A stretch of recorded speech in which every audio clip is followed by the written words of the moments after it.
kapan punya anak gitu kan, terus belum dikasih nih gitu, ya usaha lebih keras dong gitu.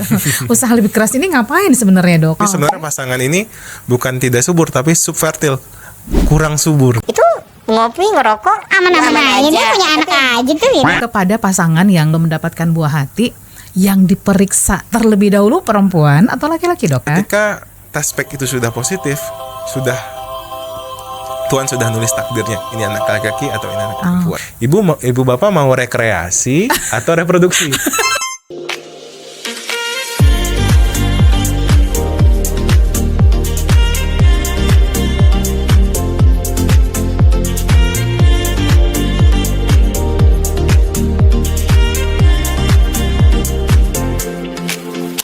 Hai, selamat datang di podcast Garis 2 bersama saya Lia Priyanka. Ini adalah podcast spesial untuk Anda yang mendambakan buah hati. Dan kita akan bicara tentang faktor penyebab tidak bisa punya anak. Nah, ini kan topiknya sangat sensitif, sangat menarik juga khususnya untuk Anda nih classy people ya, yang sedang mendambakan buah hati. Tentu saja saya nggak sendirian ya, karena saya sudah bersama dengan narasumber kita yang spesial sekali. Ada Dr. Deo Serlova Milano SPOG dari Klinik Materna. Halo dokter, apa kabar? Ya, halo Mbak Lia, sehat. Sehat ya, terima kasih dokter sudah datang ke sini. Kita mau ngobrol tentang faktor penyebab tidak bisa punya anak. Boleh. Gitu ya, boleh ya dokter ya. Nah dokter, kalau kita bicara tentang kesulitan untuk mempunyai anak, pasangan-pasangan yang sudah menikah, sudah berusaha tapi kemudian masih belum diberikan buah hati, biasanya nih dok, yang terpojok, yang disalahkan, yang lebih banyak menanggung beban, baik itu psikologis ataupun fisik, itu adalah perempuan. Nah, ketika pasangan yang menikah dan sudah berusaha punya anak, tapi ternyata belum, masih dipunyai keturunan, belum diberikan keturunan gitu ya. Apa sih sebetulnya yang terjadi dok? Mohon pencerahannya nih dari dokter. Ya, halo classy people. Terkait pertanyaan kesuburan, sebenarnya kesuburan itu bukan saja tanggung jawab dari si perempuan. Berdasarkan statistik, 30% pasangan yang tidak subur atau kurang subur itu disebabkan oleh faktor pria. Oh, justru faktor pria nih ternyata ya. Benar. Tapi selama ini stigmanya ke perempuan lebih banyak ya dokter ya? Iya, salah itu. Salah ya. Jadi sebenarnya apa yang terjadi pada pria ini dok, sehingga pasangan ini cukup struggling untuk punya anak? Pada pria, agar bisa terjadi pembuahan, tentu sel spermanya harus bagus. Ketika pria itu ejakulasi, jadi yang keluar itu bukanlah 100% sperma, karena di situ ada juga cairan mani begitu. Jadi nanti cairan mani itu kita periksa di laboratorium, nanti akan kita nilai. Ada 3 aspek. Yang pertama adalah jumlah. Kita lihat dari sekian milis cairan mani yang keluar itu sebenarnya berapa juta sel sperma yang ada. Minimal, bagusnya ya minimal 20 juta per mililiter. Yang kedua adalah dari sel sperma yang 20 juta tadi, yang bergerak berapa? Pergerakan yang optimal itu apabila sel sperma yang bergerak itu lebih dari 40%. Oke. Dan yang terakhir adalah bentuk. Ternyata dari walaupun sel sperma itu sekali keluar banyak, sekian juta, tapi ternyata sel yang normal itu sedikit, sehingga batasan minimal itu adalah 4%. Untuk menjadi pria yang subur, ketiga hal tadi itu sebenarnya harus baik. Dan pemeriksaan terkini juga ada pemeriksaan DNA fragmentasi indeks. Itu kita lihat karena sel sperma ini kan suatu membawa kromosom ya, bibit dari DNA, sehingga saat sekarang ini sudah ada pemeriksaan yang menilai apakah ada kerusakan di sel sperma tersebut, di kromosom yang dibawanya, sehingga apabila terlalu banyak DNA yang rusak, tentu angka kesuburannya jadi semakin rendah begitu. Tadi dokter kan menyebutkan ketidaksuburan atau infertilitas nih istilahnya dokter. Benar. Apakah kalau sudah dinyatakan infertilitas itu memang tidak akan bisa punya anak atau seperti apa maksudnya dok? Oke, sebenarnya secara terminologi bukan infertilitas, tapi lebih ke subfertilitas. Kalau infertilitas itu mungkin kalau kita mengulik secara bahasa ya tidak subur, tapi sebenarnya pasangan ini bukan tidak subur tapi subfertil. Kurang subur. Jadi nggak terlalu tajam. Iya, jadi bukan berarti ya? Kalau dia dinyatakan infertilitas, kalau dokter dia tidak bisa hamil sama sekali, tidak. Berarti ada suatu faktor yang menyebabkan kesuburannya itu terganggu, yang mungkin bisa diperbaiki ataupun dimodifikasi dengan pengobatan ataupun program-program hamil tertentu. Oh, gitu ya. Betul. Dan kalau dari praktek dokter selama ini kasus yang umum terjadi atau enggak? Gimana persentasenya selama ini yang dokter tahu? Kasus infertilitas ini sebenarnya termasuk yang umum yang terjadi ya, tapi seringkali itu terabaikan. Karena berdasarkan medis, sebenarnya kapan sih pasangan ini sudah termasuk kategori infertilitas? Kan sebenarnya apabila pasangan usia subur sudah melakukan hubungan badan secara rutin lebih kurang 1 tahun, namun tidak memiliki anak, itu secara medis sudah termasuk kategori infertilitas. Ya, namun dalam praktik di lapangan biasanya yang datang itu sudah mungkin bukan setahun lagi, mungkin sudah 2 tahun, 3 tahun, 4 tahun, 5 tahun, bahkan mungkin 10 tahun sudah menikah namun belum memiliki anak baru datang. Sehingga kalau sebenarnya kalau kita pakai terminologi yang umum mungkin kasusnya cukup sering. Nah, secara statistik itu dikatakan dari 10 orang wanita itu 1 atau sampai 2, sekitar 10-20%-nya itu memiliki risiko untuk mengalami infertilitas. Itu kita bisa tahu nggak kira-kira ada ciri-ciri, ada gejala mungkin yang kelihatan, yang terasa gitu dok?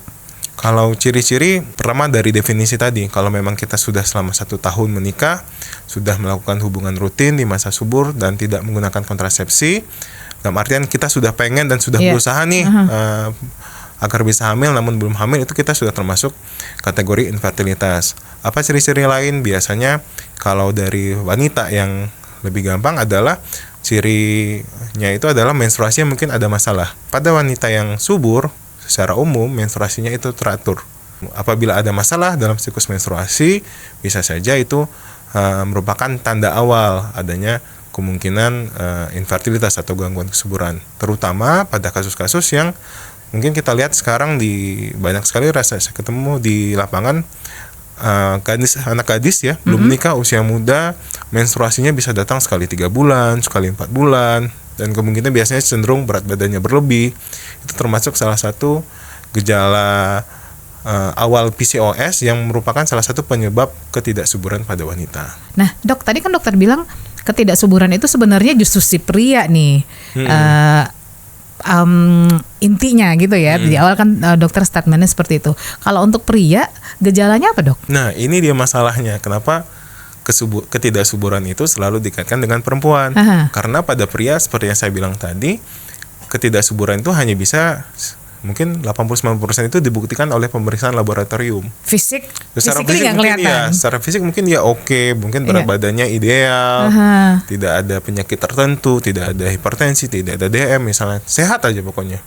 Posturnya sehat, gaya hidup mungkin merasa bagus begitu, tapi ternyata saat melakukan pemeriksaan sperma ada masalah. Ada masalah. Tapi jadi memang ada nih beberapa faktor risiko seorang pria itu memiliki gangguan kesuburan yang mungkin dia rasakan. Biasanya adalah yang paling sering di lapangan itu adalah riwayat infeksi atau kelainan pada testis. Jadi testis ini kan adalah pabriknya ya, produksi sperma. Jadi sering sekali di lapangan kadang-kadang dia mungkin terlihat subur, tapi setelah kita gali-gali riwayatnya dia ada riwayat infeksi pada testis. Misalnya apa gejalanya?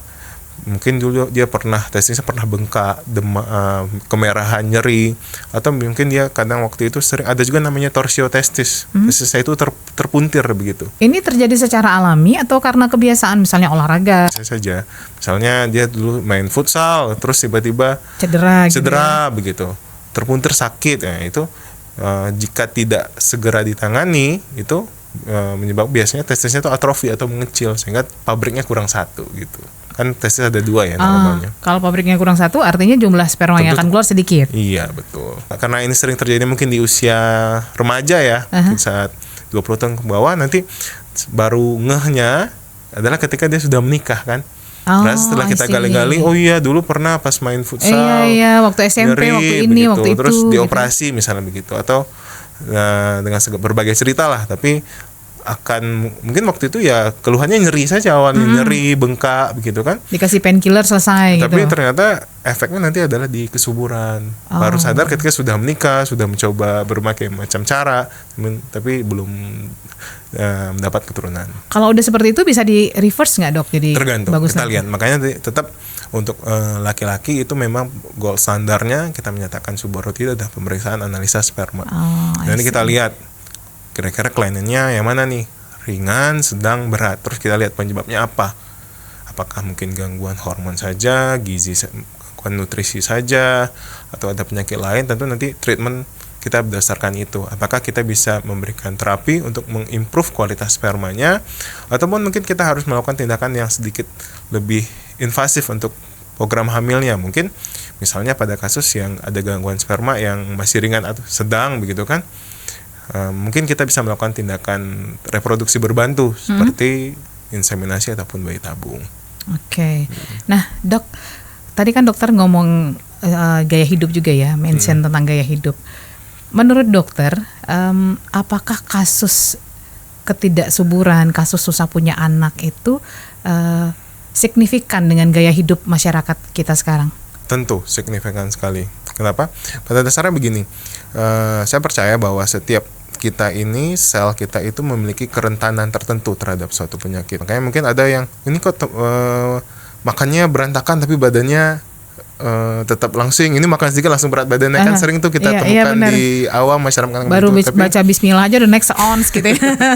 Ya, karena saya secara fisiologis mungkin setiap manusia itu memiliki respon dan kerentanan yang berbeda terhadap faktor-faktor eksternal, apakah itu zat kimia tertentu, konsumsi makanan tertentu dan lain-lain. Sehingga ini tergantung, berbeda nih case by case. Yang penting adalah begini, kalau memang sudah terdiagnosa atau kita curigai ini ada gangguan kesuburan nih, kita harus eliminasi yang tadi. Misalnya apa?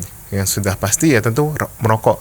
Itu satu ya, paparan nikotin dan karbon monoksida dan seterusnya, itu bisa menyebabkan hipoksia pada aktif ataupun pasif. Aktif dan pasif. Okay. Kedua adalah mungkin konsumsi gula berlebihan, gula dan tepung, karbohidrat. Ini yang jadi masalah. Iya, bener. Dengan tren sekarang makanya minum boba, kafe ya itu. Tapi kan pembenaran di masyarakat selalu bilang gini, itu ngopi ngerokok aman-aman aja, dia punya anak aja tuh gitu. Tapi kan kita itu berbeda, setiap orang itu berbeda, jadi tidak bisa disamakan. Emang masa iya mau kita nunggu kita sakit dulu baru berubah? Sehingga jika selagi ada kesempatan, tentu mulailah gaya hidup sehat lebih awal secara dini. Lebih baik mencegah daripada mengobati. Benar, daripada kita nunggu kelamaan lama setahun 2 tahun, lebih baik kita mulai gaya hidup tuh dari sebelum menikah kayaknya, dokter ya. Iya, nanti masa iya tunggu penyakit dulu baru berubah? Iya, kan katanya sakit itu mahal ya, Dok. Oke. Nah, Dok, tadi kan dokter bilang tuh kalau dari pengalaman praktek dokter, itu kadang-kadang yang datang itu sudah 2 tahun, 3 tahun, 10 tahun gitu ya. Kadang-kadang kan mereka mungkin prinsipnya ya belum dikasih aja, kita udah usaha kok kan gitu ya. Tunggu dulu misalnya gitu. Sampai kapan sebenarnya mereka menunggu, Dok? Pasangan yang ingin punya anak tapi belum dikasih secara alami, kapan mereka harus memutuskan untuk memeriksa, kapan mereka harus sampai kapan mereka menunggu, itu sebenarnya batasannya seperti apa, Dok? Batasannya per definisi tadi, kalau pasangan masih usia reproduktif di bawah 35 tahun, jika setahun pertama sudah mencoba secara teratur dan pasangan tidak menggunakan toleransi apapun, namun belum hamil juga, itu tuh sebaiknya segera coba cari melakukan pemeriksaan awal. Minimal periksa dulu deh gitu ya, Dok ya. Tapi kalau usianya di atas 35 tahun, 6 bulan pertama belum hamil, sebaiknya periksa. Atau yang ketiga, jika memang ada masalah lain, misalnya yang tadi, misalnya riwayat menstruasinya tidak teratur, ternyata dulu pernah terdiagnosa kista, Dok, perempuannya, atau pernah terdiagnosa miom atau penyakit-penyakit pada organ kandungan, tentu bisa lebih awal, lebih cepat kita periksakan ke dokter. Dan kista sama miom ini bisa didapat sama perempuan yang belum menikah ya? Oh, tentu bisa. Tidak hanya setelah menikah ya, Dok ya? Betul. Oke. Berarti tadi dokter bilang misalnya kalau di bawah 35 tuh bisa nunggu setahun, di atas 35 6 bulan langsung sebaiknya periksa deh. Artinya umur itu juga pengaruh ya, Dok? Oh, pengaruh. Jadi pengaruh umur ini sebenarnya lebih ke baik pria maupun wanita sebenarnya sama-sama pengaruh. Namun lebih berpengaruhnya di wanita. Kenapa? Karena pada wanita itu sel telur itu ada umurnya. Ada kuotanya, maksudnya gini. Jadi ketika sel telur itu sebenarnya ketika bayi perempuan di dalam perut ibunya, itu sudah ada sel telurnya. Di dalamnya sudah ada sel telur 1 juta 2 juta ya, banyak lah begitu. Dan ketika dia lahir sampai menjelang pubertas, sel-sel telur tersebut perlahan-lahan itu akan mengalami yang disebut atresia. Atresia itu degenerasi lah. Dia tidak berkembang atau mati secara alami, rusak gitu lah secara alami. Dan nanti menjelang ketika sudah masuk usia pubertas, sudah menstruasi, itu setiap bulannya barulah dilepaskan satu sel telur yang matang. Dan itu ada kuotanya. Secara statistik tentu yang dikatakan subur itu adalah 35 tahun pertama ya, sampai 35 tahun lah. 35 Normalnya begitu gitu ya. 35 sampai 40 tentu cadangannya sudah Berkurang semakin jauh, Dok. berkurang, apalagi di atas 40 tahun. Berbeda dengan laki-laki. Laki-laki ini sel sperma itu baru terbentuk ketika pubertas sebenarnya. Sperma yang matang ya, yang Iya, bisa membuah itu iya, ketika laki-laki itu sudah mengalami pubertas, dan sepanjang hidupnya itu dia masih bisa menghasilkan, tapi tentu nanti balik lagi ke mungkin gaya hidup Iya, lah, penyakit makanan tertentu ataupun nanti usia, tentu nanti akan terjadi penurunan dari kualitas sel sperma. Namun bisa saja tetap, mohon maaf, 60 tahun lansia nih, tapi selagi spermanya masih oke, jumlahnya masih cukup, ya masih bisa membuahi. Berbeda dengan perempuan, ketika dia sudah di usia tertentu sampai usia menopause, berarti sudah masuk fase menopause, berarti sudah tidak ada peluang lagi untuk dia hamil. Dan menjelang menopause mungkin ada premenopause kan, menjelang itu pun juga secara kualitas sel telurnya sudah sedikit dan kurang bagus sebenarnya. Oke. Nah, di masyarakat kan kadang-kadang kalau misalnya Kapan punya anak gitu kan, terus belum dikasih nih gitu, ya usaha lebih keras dong gitu. usaha lebih keras ini ngapain sebenarnya, Dok? Apa yang harus dilakukan si pasangan ini? Pertama, kalau tips secara alami tentu gaya hidup dulu ya. Oke. Kita lihat dari berat badan, pola makan. Tentu kita usahakan olahraganya teratur agar pembakaran dan metabolisme tubuhnya bagus, dan pilihlah makanan-makanan yang pokoknya untuk kesuburan ini musuh utama itu adalah karbohidrat. Nah, Gula dan tepung.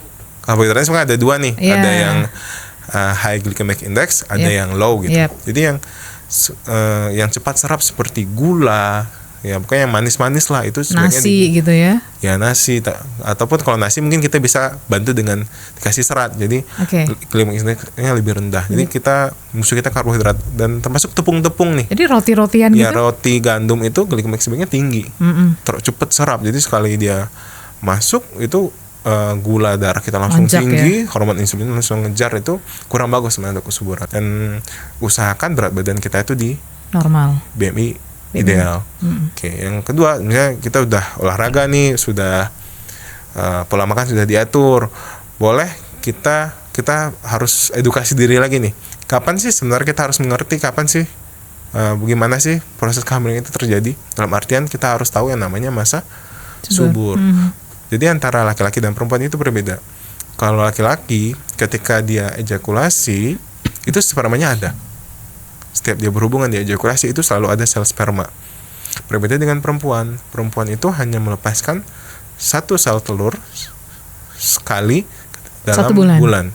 Dan ketika sudah dilepaskan, sel telur ini hanya bisa bertahan di dalam saluran tuba itu lebih kurang 24 jam.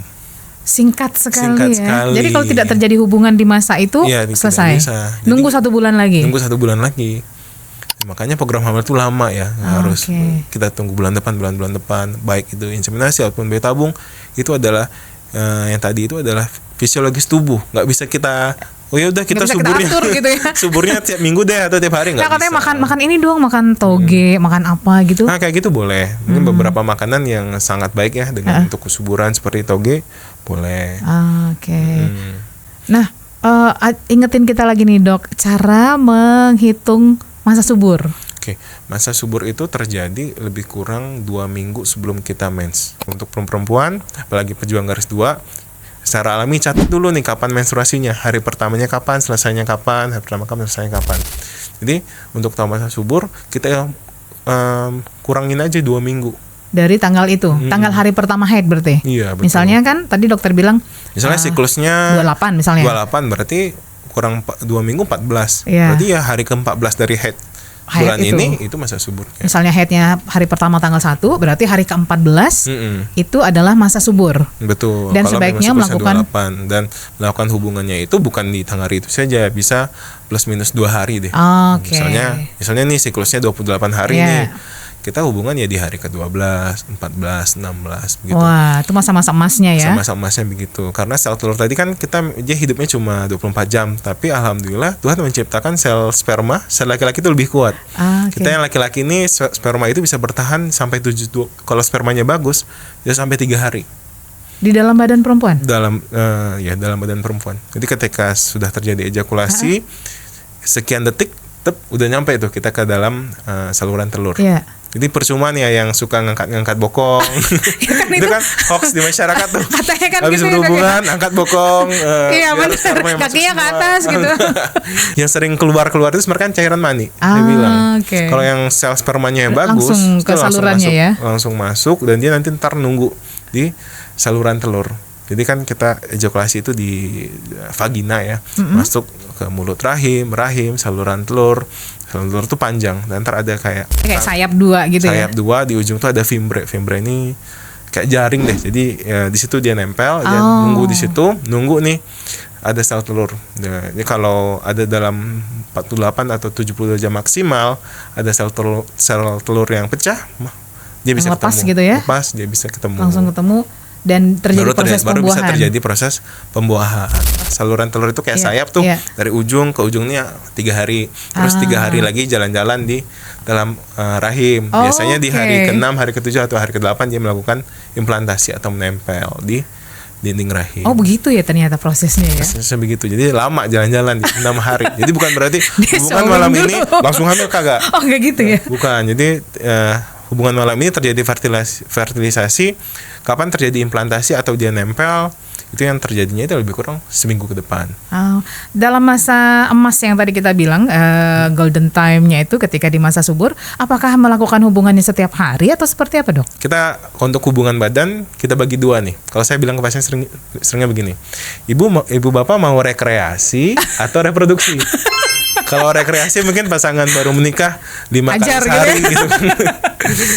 Kasihan ceweknya harus tamas dulu ya. Itu Tapi malesnya kalau ya. untuk reproduksi itu sebenarnya disarankan setiap 2-3 hari saja. Karena tadi Oke. sel sperma itu diharapkan bisa bertahan dalam 48 atau maksimal 72 jam. Dan juga ketika sudah ejakulasi, si sperma tadi kan juga butuh waktu nih untuk produksi. Kalau Jangan terlalu dihajar terus 5 ya. kali sehari, belum pabriknya baru nggak ada baru yang keluar kerja, berarti ya. belum nyampe. Iya benar-benar. Belum terbentuk dianya Belum terbentuk ya. dengan jumlah dan yang cukup lah gitu. Jadi bukan kuantitas ya, Dok ya, tapi kualitas. kualitas, betul. Oh, I see. Jadi penting untuk kita nih tahu masa subur kita itu kapan dan seperti apa. Kalau misalnya haidnya nggak teratur gimana, Dok? Ya, ini agak susah nih. Pada dasarnya kalau haid tidak teratur itu berarti ada masalah. Balik yang tadi ya. Balik tadi. Bisa nggak kita menentukan masa subur? Ya bisa, tapi rentang masa suburnya terlalu panjang dan tidak akurat. Sehingga kalau memang haidnya tidak teratur, dalam artian mungkin hari ini bulan ini 25, 30, 35, jauh sekali kan, itu kan berarti ada gangguan dalam pembentukan sel telur ya. Itu sebaiknya konsultasikan ke dokter. Tapi kalau misalnya konsisten di 32 hari terus misal, ya tentu tuh bisa kita pakai rumus yang tadi. Bisa pakai rumusan 2 minggu tadi itu Plus ya. 1-2 hari mungkin hari ini 30, Iya, 32 ya oke. Tapi kalau rentangnya variasinya terlalu jauh tentu tidak bisa lah kita menentukan secara hitung-hitungan matematika. Berarti ini ada masalah nih. Harus di treatment terlebih dahulu, dikasih obat-obatan tertentu sehingga kita harapkan sel telurnya itu berkembang sesuai waktunya. Karena sel telur yang terlalu lama pun ya kurang bagus. Oh, I see. Satu bulan itu kan 30 hari. Golden time-nya itu sekitar 3-5 hari tadi. 3-5 Artinya hari. di hari-hari sebelum dan sesudah itu tuh walaupun Boleh. berhubungan nggak akan terjadi apa-apa ya. Tidak terjadi apa-apa. Oh begitu ya.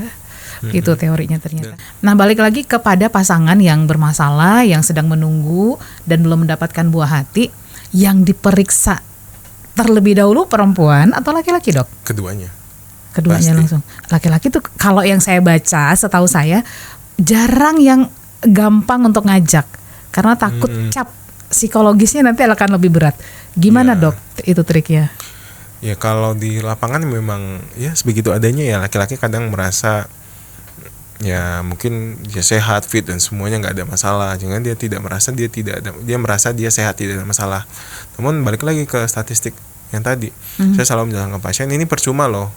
Kita periksa tuh harus kali 2. Percuma antara kita obatin ibunya, tapi ternyata bapaknya masalah. Betul. Atau mungkin ibunya nggak mau periksa misalnya, Iya. kita kasih bapaknya minum vitamin ini itu, ternyata ibunya masalah. Jadi memang yang namanya hamil itu kan memang sel sperma ketemu sel telur. Betul. Itu Si kolaborasi bapak 2 ketemu orang. si ibu harus dari 2 orang, nggak bisa 1. Jadi Iya, memang harus benar-benar. keduanya diperiksa. Dan ketika melakukan program hamil, beberapa yang diperiksa, kalau laki-laki mungkin lebih gampang, kita hanya cukup melakukan yang dasar ya, kita cukup melakukan analisa sperma. Analisa sperma itu nanti sperma itu dilihat di mikroskop lah, nanti dinilai tadi jumlahnya, bentuknya, dan juga bagaimana pergerakannya, jalan atau enggak nih, gerak atau enggak gitu. Sedangkan untuk perempuan itu ada beberapa step ya yang kita periksa. Yang paling sederhana mungkin USG transvaginal. USG transvaginal adalah pemeriksaan USG yang dimasukkan ke dalam vagina si perempuan. Biasanya kita lakukan di awal masa haid, hari pertama, hari kedua, atau hari ketiga, di mana dengan pemeriksaan USG transvaginal itu kita bisa melihat organ reproduksi lebih jelas. Yang kita nilai mungkin dari dinding rahimnya, apakah ada gangguan penebalan dinding rahim kah, begitu, ada polip, otot rahimnya, apakah ada miom, terus juga sel telurnya, apakah ada kista, dan kita lihat cikal bakal. Sebenarnya perempuan ini setiap dia mens itu dia tubuhnya ngeriset tuh. Gua nggak hamil periode ini. Kita luruh, kita mulai lagi nih, kita mulai dari nol yuk. Jadi kita dari nol lagi. Cikal bakal sel-sel telur itu bisa nilai pada saat awal mens. Kalau laki-laki nggak ada itu siklus itu? Nggak ada. Ada. Jadi setelah USG transvaginal, pemeriksaan lain yang mungkin yang dibutuhkan adalah kita cek saluran tubannya lancar atau tidak lancar. Jadi mau gimana pun sel spermanya bagus, gimana pun sel telurnya bagus, tapi kalau nggak ketemu jalan buat dia ngedet ya nggak bisa. Karena kan saluran tuba itu adalah jadi dilewatin 2 kali nih. Pertama oleh sperma masuk ke sana mencari sel telur. Kalau ketika sudah terjadi pembuahan, blastula ya kan, jadi morula dan seterusnya ya kan, zigot, morula, blastula, itu dia jalan. Kita harus pastikan sel telurnya itu lancar atau tidak lancar. Itu bisa dengan pemeriksaan yang sering dikerjakan tuh namanya HSG. HSG ini ronsen. Jadi di ronsen biasanya dikerjakan di hari ke-9 atau ke-10 jika menstruasi sudah bersih. Itu pemeriksaan dasarnya sih, yaitu analisa sperma, USG transvaginal, dan HSG. Ada pemeriksaan lain, tapi itu tergantung indikasi.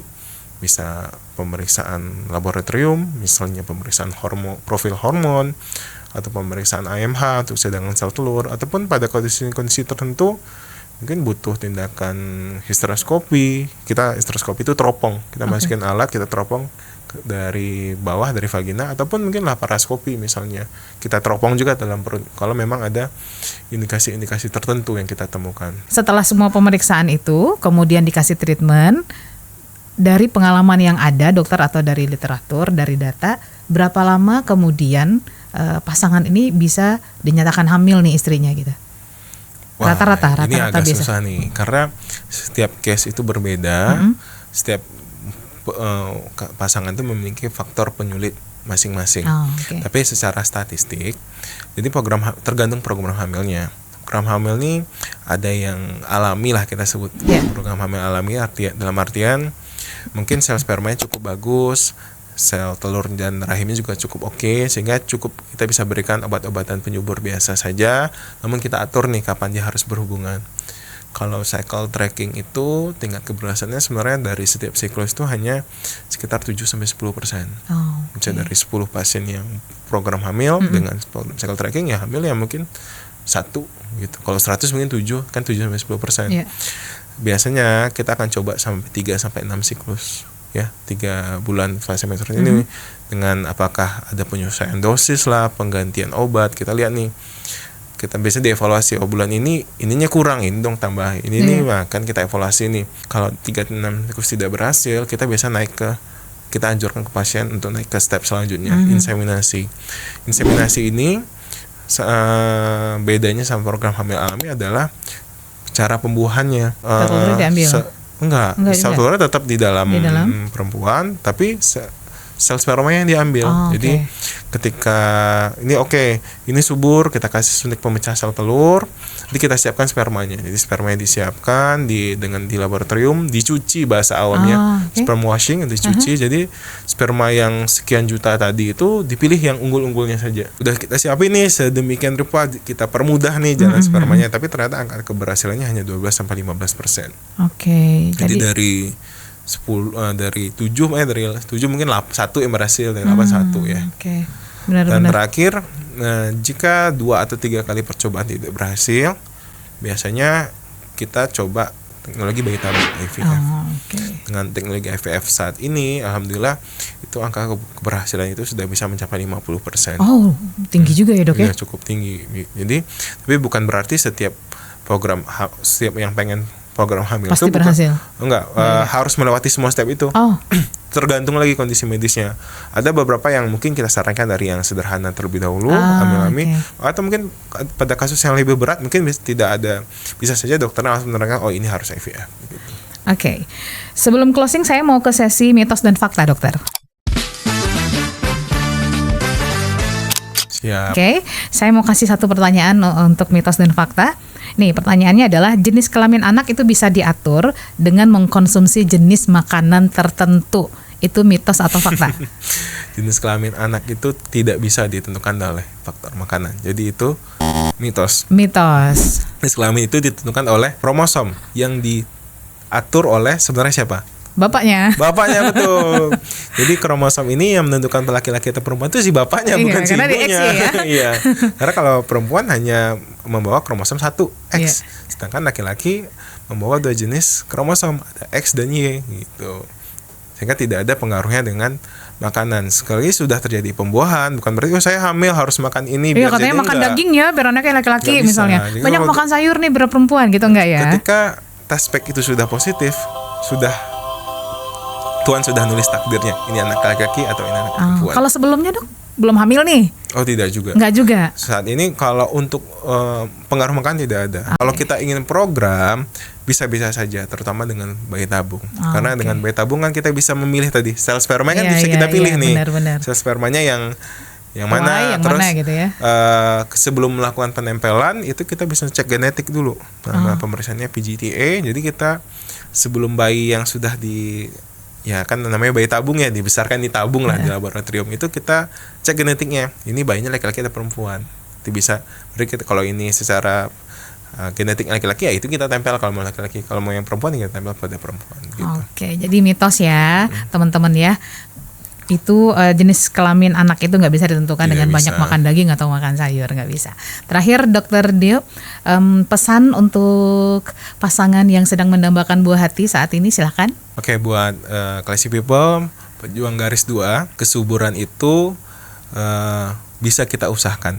Dengan kemajuan teknologi sekarang, ibu ataupun ayah itu konsisten untuk memperbaiki gaya hidup, olahraga teratur, makan makanan yang sehat, dan mengkonsultasikan dirinya ke dokter spesialis yang tepat agar bisa dilakukan treatment ataupun program-program hamil untuk meningkatkan peluang untuk hamil.